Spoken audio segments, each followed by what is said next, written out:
अस्सलाम वालेकुम दोस्तों, क्या हाल है। उम्मीद करता हूँ कि सब दोस्त खैरियत से होंगे। नदीम वाइस चैनल में खुशामदीद। एक रोज़ हज़रत उमर रज़ी अल्लाह अन्हु बाज़ार से गुजर रहे थे। एक नौजवान औरत ने इनका दामन पकड़ लिया और कहा, अमीरुल मोमिनीन, मेरे शौहर का इंतकाल हो गया और इसने छोटे छोटे बच्चे छोड़े हैं जो किसी काम काज के काबिल नहीं, और मैं बच्चों को छोड़कर मेहनत मजदूरी भी नहीं कर सकती। मैं खफ़ाफ़ बिन एमा अंसारी की बेटी हूँ जो रसूलुल्लाह सल्लल्लाहु अलैहि वसल्लम के साथ हदबिया में शरीक थे।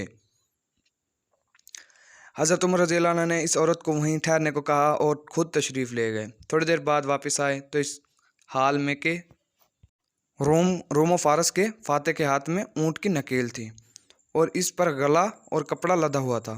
ऊँट की रस्सी थामो और इसे ले जाओ। एक शख्स बोला, अमीरुल मोमिनीन, आपने उसे बहुत ज़्यादा दे दिया है। इसके बाप और भाई दोनों मेरे साथ मुद्दतों एक किले का मुआशरा किया और इसको फ़तह करके दम लिया। जो कुछ मैंने इस औरत को दिया है वो इस खिदमत के बदले में मुकाबले में कुछ भी नहीं। मज़ीद वीडियो के लिए मेरे चैनल को सब्सक्राइब करें। वीडियो मुकम्मल देखने के लिए शुक्रिया। अल्लाह ने